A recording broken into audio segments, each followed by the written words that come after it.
Nitration. Nitration क्या होता है? नाइट्रेशन एक केमिकल रिएक्शन होता है, ठीक है, जिसमें हमारा बेंजीन जो है वो नाइट्रिक एसिड के साथ रिएक्शन करेगा, नाइट्रोबेंजीन बनेगा। अरे यार, इसमें तो सल्फ्यूरिक एसिड भी है। हाँ, जब बेंजीन जो है कंसनट्रेटेड नाइट्रिक एसिड के साथ रिएक्शन करेगा in the presence of sulphuric acid, तब हमारा बनाएगा नाइट्रोबेंजीन। अच्छा, मैकेनिज्म, यार मैकेनिज्म 3 स्टेप में इतना बड़ा स्ट्रक्चर ऐसा ऐसा है, कैसे याद होगा यार? हाँ, इलेक्ट्रोफाइल फॉर्म होगा, अच्छा, कार्बोकेटाइन फॉर्म होगा, अरे सॉरी कार्बोनियम आयन फॉर्म होगा, अरे हाँ, प्रोटॉन लीव होगा, तब हमारा बनेगा। यार कैसे याद होगा? इतना कठिन है, कैसे याद होगा? हेलो डियर स्टूडेंट, कैसे हैं आप सभी लोग?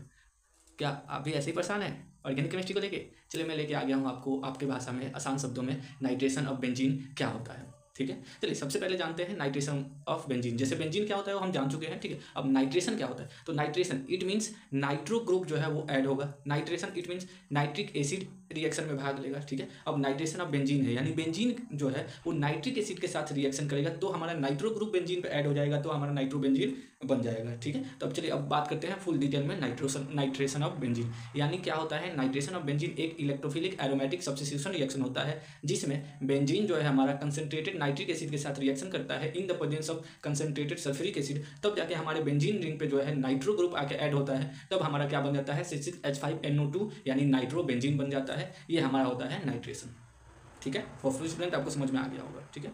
अरे कहाँ चल दिए? अभी तो मैकेनिज्म बाकी है।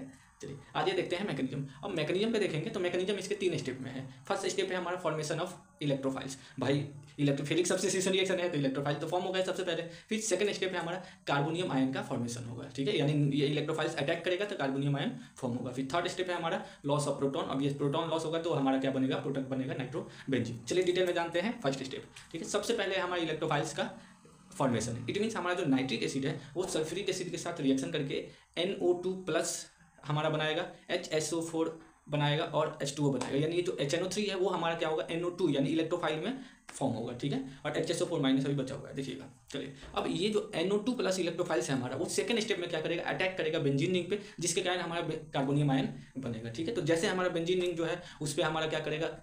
ये हमारा इलेक्ट्रोफाइल्स जो है अटैक करेगा तो हमारा कार्बोनियम आयन बन जाएगा। अब उस पे से हमारा क्या होगा? प्रोटॉन थर्ड स्टेप में प्रोटॉन जो है वो लॉस हो जाएगा। तो प्रोटॉन लॉस हो जाएगा तब जो हमारा जो प्रोडक्ट मिलता है वो मिलता है हमारा नाइट्रोबेंजीन। चलिए अच्छा एक और चीज़ बताइए आप लोग, ये तो हो गया, ठीक है, नाइट्रेशन ऑफ बेंजीन, सिंपल हमारा बेंजीन का नाइट्रिक एसिड के साथ रिएक्शन करे। अगर हमारे पास एक सब्सटेंस है जिसे हमारा क्लोरोबेंजीन है, अब क्लोरोबेंजीन का नाइट्रेशन कराना है तो कैसे होगा?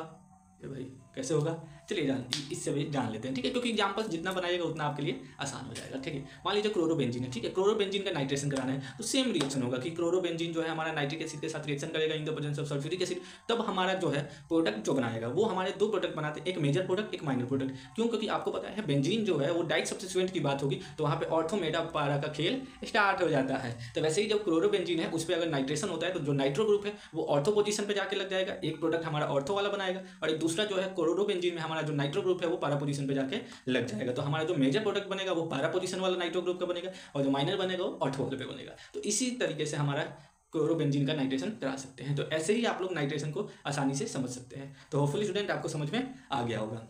चलिए मिलते हैं नेक्स्ट वीडियो में। Thank you.